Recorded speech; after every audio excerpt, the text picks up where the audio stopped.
I'll tell you what, coaching is a hell of a drug. But sometimes it comes with a price. And that's if you don't get the results that others are looking for. I'm going to talk about that and a whole lot more here and just shoot the sports. But before I do, as I always say, and as I always ask, please subscribe. Please hit that notification bell. Comment, share, follow. Hey, holler at some of your friends. Holler at some of your family members. Bring them here to Just Shooting the Sports, because I am your boy, Blackout Jones. And on top of that, I'm still looking for that 500 subscribers, because I got something special to share. Anyway, get me to that 500 if you don't mind. Let's get it.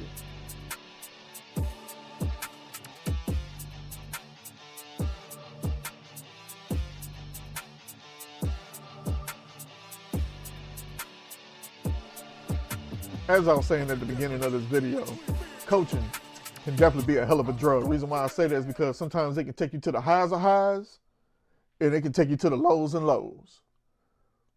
And the reason why the lows and lows are so important is because when the results don't match the expectations, out the door you go. Now, there are some coaches that you kind of wonder, why did they let you go? Was it because of the results? Or was it because of the relationships? Because sometimes the relationships play an important factor as well. Because even though you might be the winningest coach, if those relationships are broken and cannot be trusted, then it doesn't matter what your record is and how many seasons you won in a row and in championships. But anyway, let's go ahead and get to it. So right now, there are 8 openings in college.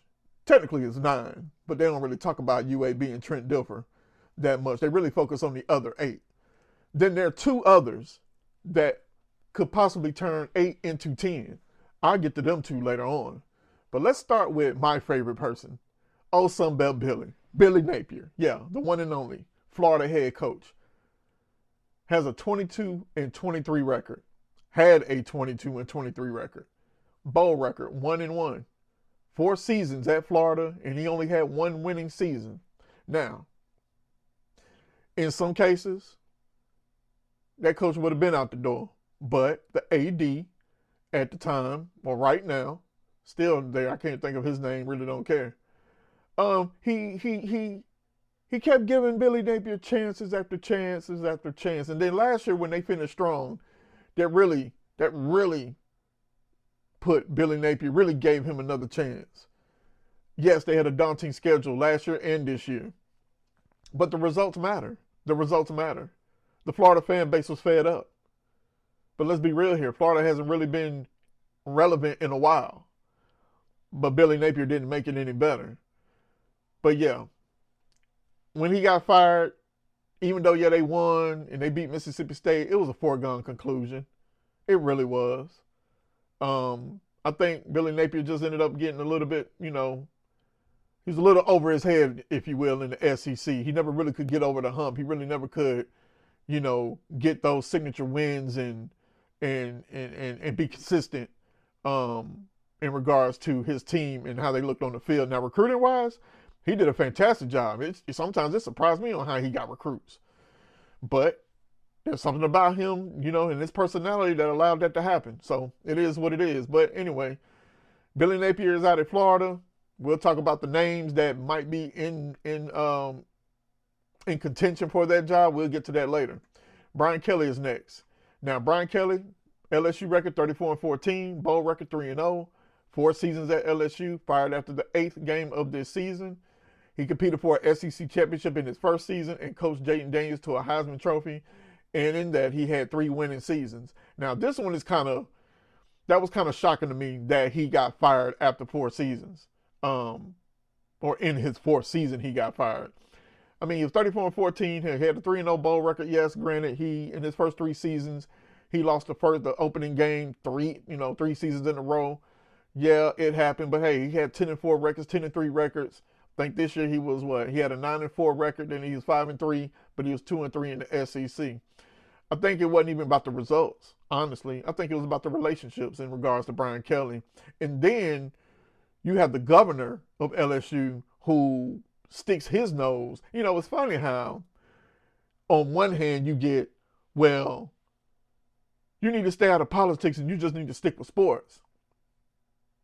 But then it's cool for a politician, a governor from Louisiana, to stick his nose in the LSU business, which then got their AD fired out the door as well because of his comments. Hey, a Louisiana governor, hey, shut your mouth and worry about the politics and what's going on in Louisiana. Don't worry about what LSU got going on. And I don't really like LSU like that, but I don't have no issues with LSU either. But you mind your business. Let them handle the way they need to handle their business. And that's coming from me, Blackout Jones. Anyway, so yeah, Brian Kelly ended up being out the door, but hey, let's be honest here, man. He kind of started off the wrong foot because he came out there, my family, can't wait to have my family down here, boy. You ain't got no, chill, you ain't got no southern accent, you ain't really have to do that. Me, personally, that probably would have rubbed me the wrong way because I would have thought you were trying to be funny.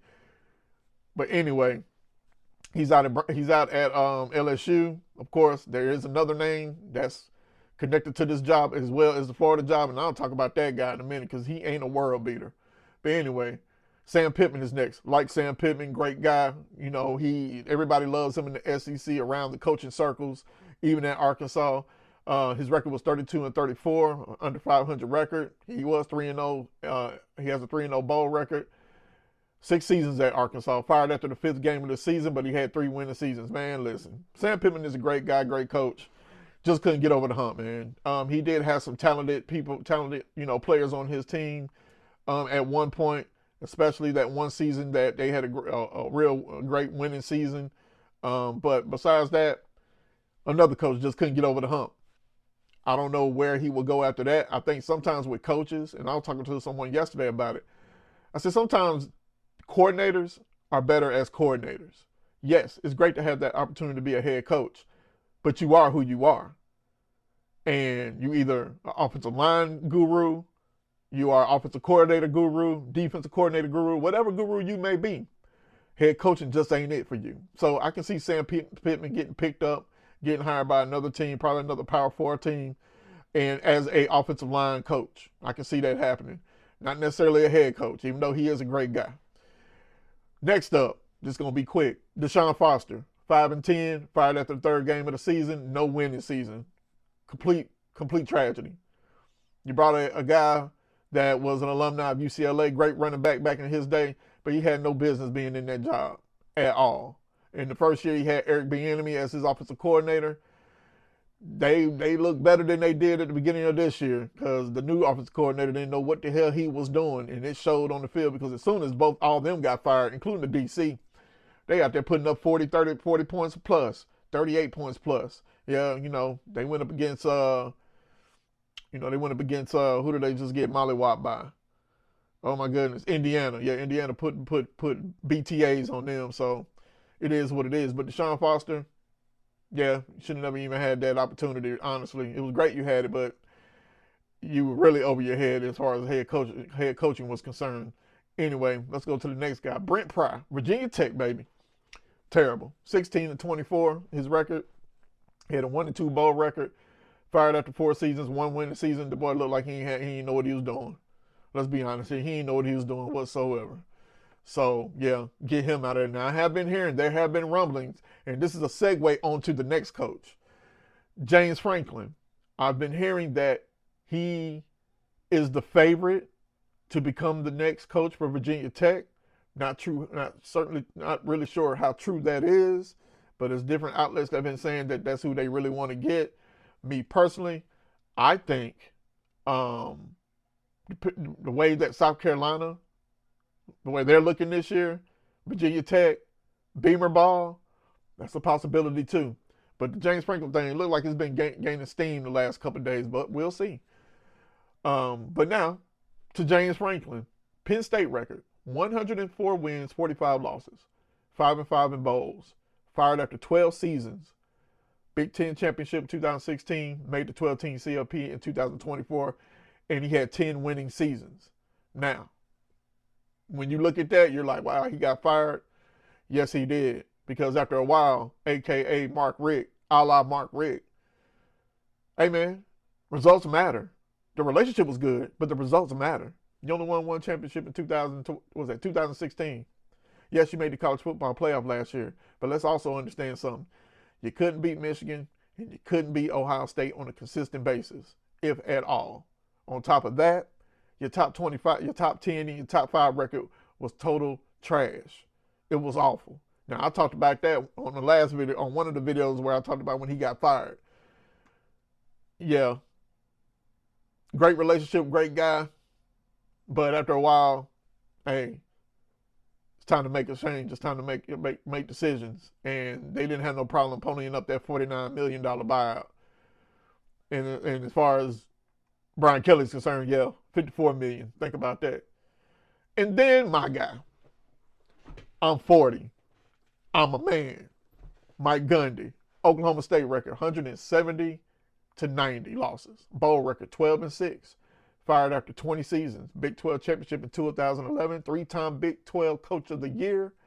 18 winning seasons. Now you wonder, a guy with that record, with a championship, Coach of the Year, a great bowl record, 20 seasons in, former quarterback, former alumni, you wonder, well, why did he get fired? I'll tell you why.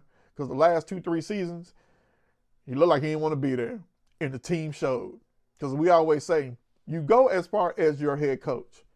Just like companies. You go as far as your president. You go as far as your CEO. And if they're here or here, guess where you're going? You're going right here and right there with them. And that's what happened with Oklahoma State. That's what happened. Just went bad, and it went bad real quick. So he believed he was going to finish out this season. The AD, athletic department, had other thoughts, and they got him out of there this season. Now, I can't remember what game it was, but as a matter of fact, let's take a look here. He got fired 3 games into the season.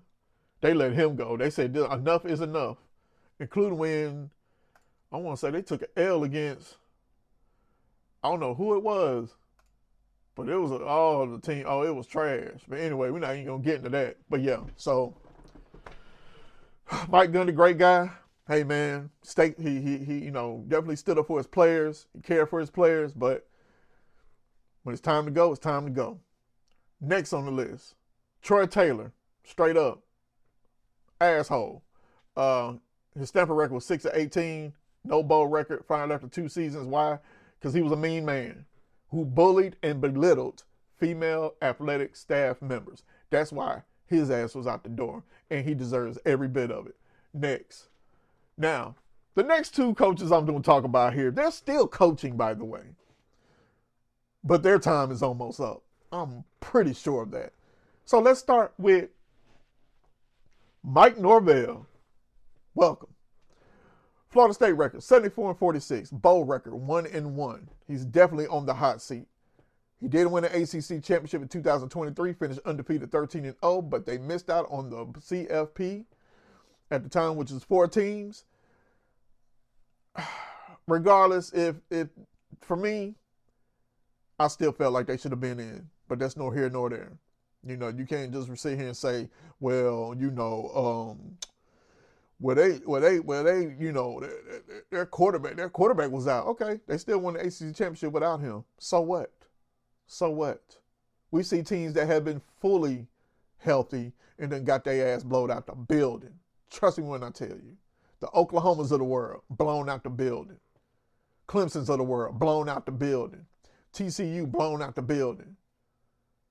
There's been teams that, the blue bloods, if you will, have got blown out the building. So don't give me that bullshit about, because the quarterback was out. Whatever. They should have still deserved it, and that was that.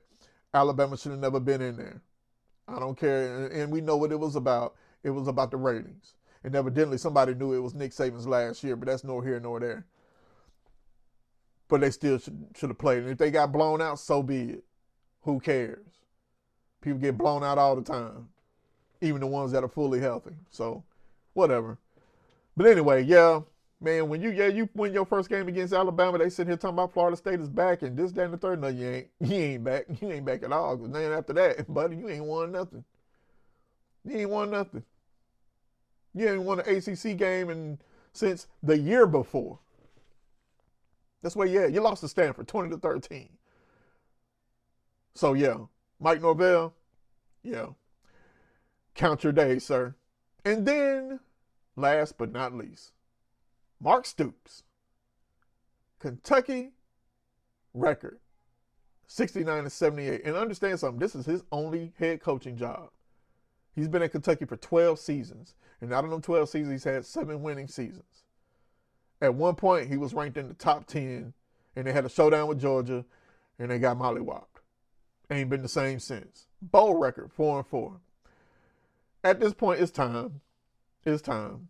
He's done everything that he's done everything that needed to be done to at least bring Kentucky football to relevancy. And he's done that. But this marriage is over. The fan base is fed up. It's to a point now where they're just like, yeah, if we win, we win. If not, well, hey, it's expected. They're already in basketball season. Now they're cheering for Mark Pope. No more Mark Stoops. If I was Mark Stoops, but I'm not. But I don't think he's going to get fired. I think Mark Stoops is going to step down.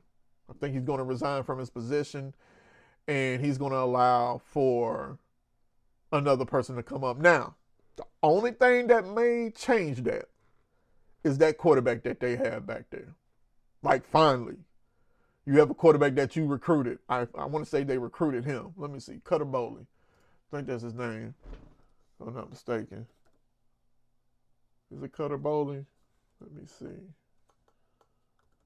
Cutter Bowley. Yeah, Cutter Bowley. Freshman from Kentucky. He's been a Kentucky fan his whole life. Now, that boy look good. That may keep him there because there's promise there offensively. Now, defensively, they've been every now and then they have a good defense, but they've been getting, they were Swiss cheese last week. That's the only thing I can see that may keep him there because there may be promise there, but we'll see.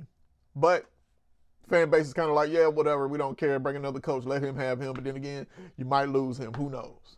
So we'll see. But anyway, I just want to kind of speak on, the coaching carousel, the coaching vacancies real quick, but then before I go, let's talk about Lane Kiffin. And I talked about him before on my last video. Let's talk about Lane Kiffin. So Lane Kiffin has been in the news in regards to the Florida vacancy and the LSU vacancy, right? I don't know what the hoopla is about Lane Kiffin. I really don't. Yeah, he's braggadocious. Yeah, he's a funny guy. But let's be honest here. Ole Miss, there were times at Ole Miss where he couldn't win the big games. And then he started winning the big games. But at the end of the day, he'll lose games he ain't got no business losing to. Or he got no business losing. But he's not a world beater of a coach. He is who he is. I mean, hell, you really want to be honest about it. He's kind of like Mark Richt. How Mark Richt was. Mark Richt would have those great Georgia teams, but what would he do? He'll be finished 10-2, 11-2, 9-3, 10-2. He was a 10-win, 9-win at best, but he could never. Now, one thing about Mark Richt, he did consistently play for SEC championships. I'll give him that, and that's something Lane Kiffin hasn't done yet. He hasn't even played for a SEC championship. Yes, great offensive mind. Yes, great offensive coordinator. Yes. But when he was a head coach and he had stints as a head coach, it didn't turn out well for him. Look at Tennessee, where he left them in the dirt, left them in the dust, left them in the middle of the night. USC just didn't do well there. You know what I mean? And then, of course, he was offensive coordinator at Alabama. We know how that ended. So it's like when I hear these people talking about Lane Kiffin, I'll be like, well, what's all the hoopla about? I don't even know. But anyway.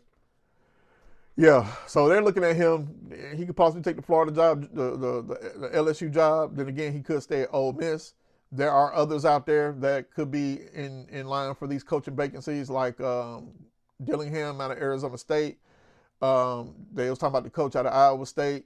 I think his window closed a long time ago. He should have left after that Big 12 championship game.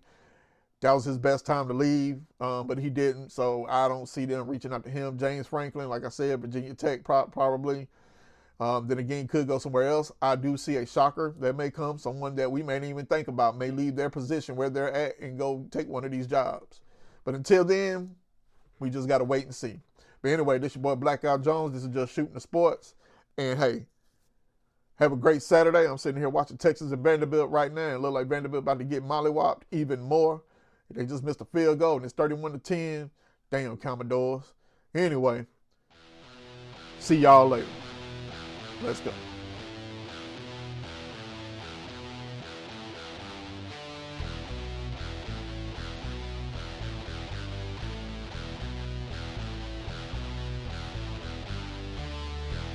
Survive if I let you.